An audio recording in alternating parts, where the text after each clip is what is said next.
नमस्कार दोस्तों, insurance technical पर आपका बहुत बहुत स्वागत है। यहाँ आपको मिलती है सिर्फ और सिर्फ इंश्योरेंस की जानकारी इंश्योरेंस प्रोफेशनल के द्वारा, वह भी बिल्कुल आसान भाषा में। आज मैं बात करने वाला हूँ LIC के accidental death and disability benefit rider के बारे में। दोस्तों, यह वीडियो थोड़ी लंबी जरूर हो सकती है, लेकिन यकीन मानिए इस वीडियो में आपको इस राइडर से जुड़ी सारी महत्वपूर्ण जानकारी मिल जाएगी। दोस्तों, LIC का यह एक बहुत ही महत्वपूर्ण राइडर है। यदि आपके पास LIC की पॉलिसी है या LIC की पॉलिसी लेने की सोच रहे हो तो आपको इस राइडर की बुनियादी जानकारी होनी चाहिए। और यदि आप LIC के अभिकर्ता हैं या LIC के एम्प्लॉय हैं तो इस राइडर की आपको संपूर्ण जानकारी होनी ही चाहिए। इस वीडियो में आपको LIC के एक्सीडेंटल डेथ और डिसेबिलिटी बेनिफिट राइडर की संपूर्ण जानकारी मिलेगी। यह राइडर LIC की पॉलिसी में काम कैसे करता है, पहले इसे समझ लीजिए। इस राइडर को आप LIC की किसी भी पॉलिसी में लेंगे तो इसके बेनिफिट्स, टर्म्स एंड कंडीशन एक जैसे ही रहेंगे। ऐसा नहीं है कि एक पॉलिसी में इसके अलग फायदे मिलेंगे और दूसरी पॉलिसी में इसके अलग फायदे मिलेंगे। सभी पॉलिसी में इसके फायदे एक समान ही रहेंगे, चाहे आप इसे जीवन आनंद में लें, जीवन लाभ में लें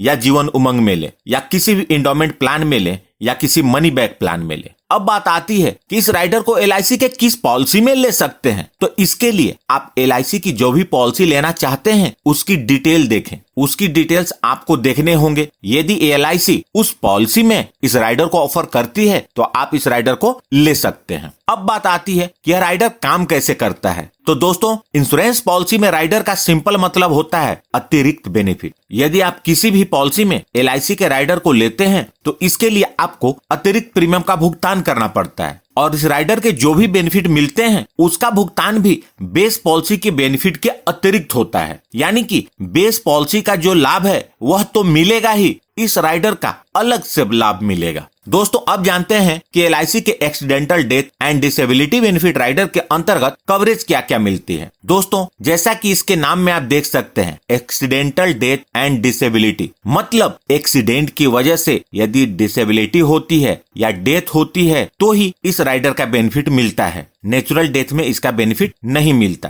यहाँ पर एक्सीडेंटल और डिसेबिलिटी शब्द के मतलब को समझने की जरूरत है। पहले एक्सीडेंटल शब्द के मतलब को समझते हैं। दोस्तों, पहले आप क्लियर हो जाएं कि एक्सीडेंट का मतलब रोड एक्सीडेंट तो है ही, लेकिन यह सिर्फ रोड एक्सीडेंट तक ही नहीं है। यदि कोई सीढ़ियों से उतर रहा हो और स्लिप हो जाए या कहीं भी स्लिप हो जाए और गिर जाए तो यह भी एक एक्सीडेंट ही है। यदि कोई बाथरूम में स्लिप होकर गिर जाए तो भी वह एक्सीडेंट ही है। या किसी के ऊपर कोई भारी वस्तु गिर जाए, कोई जानवर उस पर हमला कर दे या रेल या हवाई जहाज में यात्रा करते हुए दुर्घटना हो जाए, यह सब एक्सीडेंट ही है। तो इन सभी चीजों के कारण दुर्घटना होती है तो इसकी कवरेज इस राइडर में मिलती है। अब हम डिसेबिलिटी शब्द के मतलब को समझते हैं। यदि किसी दुर्घटना के तुरंत बाद या दुर्घटना के 180 दिनों के अंदर उस दुर्घटना के कारण यदि कोई अपनी दोनों आंखें खो देता है, कलाई के ऊपर दोनों हाथ खो देता है, टखना या इससे ऊपर यानी कि एंकल और एबव एंकल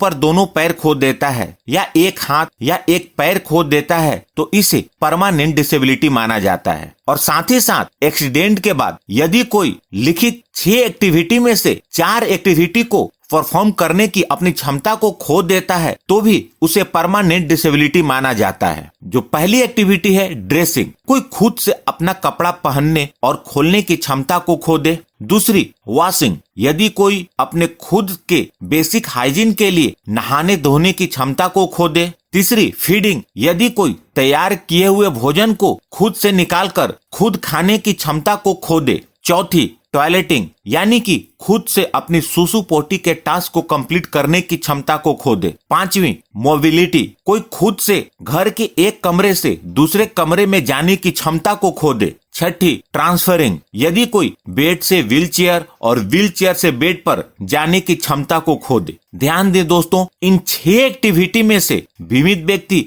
कोई भी 4 टास्क को परफॉर्म करने की अपनी क्षमता को खो देता है, यानी कि इन 6 काम में से कोई भी 4 काम को वह खुद से नहीं कर पाता है तो उसे भी परमानेंट डिसेबिलिटी माना जाता है। इसके जो वर्डिंग है वो थोड़े जटिल हैं, लेकिन मैंने उसे बहुत ही सरल और आम बोलचाल की भाषा में बताया है जो आसानी से समझ में आ जाए। आइए अब हम जानते हैं कि इस राइडर का लाभ कौन कौन से लोग ले सकते हैं और उसकी आवश्यक शर्तें क्या हैं। मिनिमम एज एट एंट्री, इस राइडर को लेने के लिए बीमा धारक की उम्र कम से कम 18 वर्ष पूरी होनी चाहिए। मैक्सिमम एज एट एंट्री 65 वर्ष है। इस राइडर को आप प्रीमियम पेइंग टर्म के बीच में भी ले सकते हैं। शर्त यह है कि आपका कम से कम 5 साल का प्रीमियम पेइंग टर्म बाकी होना चाहिए। मैक्सिमम मैच्योरिटी एज इस राइडर का मैक्सिमम मैच्योरिटी एज 70 वर्ष है। मतलब इस राइडर की कवरेज बीमा धारक की उम्र 70 वर्ष पूरे होने तक ही रहेगी। पॉलिसी टर्म इस राइडर का टर्म आपके बेस पॉलिसी के टर्म के बराबर होगा या आपके 70 वर्ष माइनस एज एट एंट्री होगा। यदि आप इस राइडर को LIC के किसी भी पॉलिसी में लेते हैं तो यह अप्लीकेबल होगा। जैसे जीवन आनंद, जीवन उमंग पॉलिसी बीमा धारक को 100 वर्ष तक का कवरेज प्रोवाइड करते हैं, लेकिन इस राइडर की मैक्सिमम कवरेज बीमा धारक की 70 वर्ष पूरे होने तक ही लागू रहेगी। प्रीमियम पेइंग टर्म जो प्रीमियम पेइंग टर्म आपके बेस प्लान का होगा वही प्रीमियम पेइंग टर्म इस राइडर का भी होगा। Premium payment mode again premium payment का जो मोड आपके बेस पॉलिसी के लिए होगा वही मोड इस राइडर के लिए भी अप्लीकेबल होगा। मिनिमम सम इंश्योर्ड 10,000 रुपए का है और मैक्सिमम सम इंश्योर्ड आपके बेस पॉलिसी के सम इंश्योर्ड के बराबर होगा या मैक्सिमम सम इंश्योर्ड 1 करोड़ तक आप ले सकते हैं। चाहे आप LIC की एक से ज्यादा पॉलिसी भी लेंगे तो भी सभी पॉलिसी को मिला के इस राइडर का सम इंश्योर्ड 1 करोड़ से ज्यादा नहीं होना चाहिए। यदि आप LIC की जीवन शिरोमणि पॉलिसी भी लेते हैं तो इस राइडर की लिमिट 2 करोड़ तक हो सकती है। सरेंडर वैल्यू इस राइडर का कोई भी सरेंडर वैल्यू नहीं है।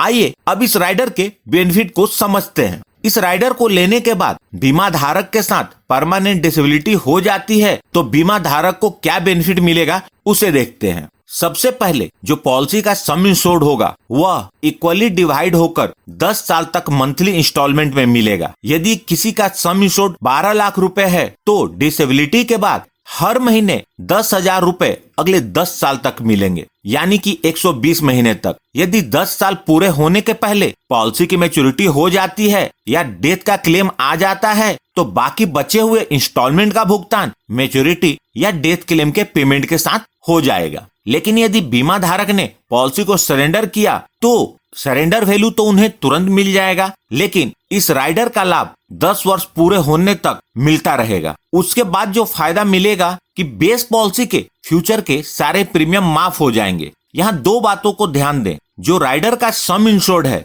उतने सम इंश्योर्ड तक का ही प्रीमियम माफ होगा। इस एग्जाम्पल में 12 लाख तक के बेस सम इंश्योर्ड का प्रीमियम माफ होगा। यहाँ ध्यान दें, यदि पॉलिसी के अंतर्गत कोई दूसरा राइडर भी है तो उसका प्रीमियम माफ नहीं होगा, उसका प्रीमियम का भुगतान करना होगा। और डेथ के केस में यह राइडर कैसे काम करेगा इसे समझ लीजिए। तो डेथ के तुरंत बाद ही इस राइडर का जो भी सम इंश्योर्ड होगा उसका भुगतान नॉमिनी को हो जाएगा। तो दोस्तों यह थी इस राइडर की जानकारी। बहुत सारे लोगों का सवाल होता है कि LIC का accidental death and disability benefit rider को पॉलिसी लेते समय नहीं लिया तो क्या पॉलिसी पीरियड के बीच में ले सकते हैं? तो इसका जवाब है जी हाँ, बिल्कुल ले सकते हैं, लेकिन सिर्फ एक शर्त है, आपकी बेस पॉलिसी का प्रीमियम कम से कम 5 साल का बाकी होना चाहिए। और दूसरा सवाल आता है कि यदि हम LIC का accidental death and disability benefit rider को नहीं लेते हैं तो एक्सीडेंटल डेथ का क्लेम पॉलिसी के अंतर्गत मिलेगा या नहीं? जी, बेस पॉलिसी में क्लेम जरूर मिलेगा।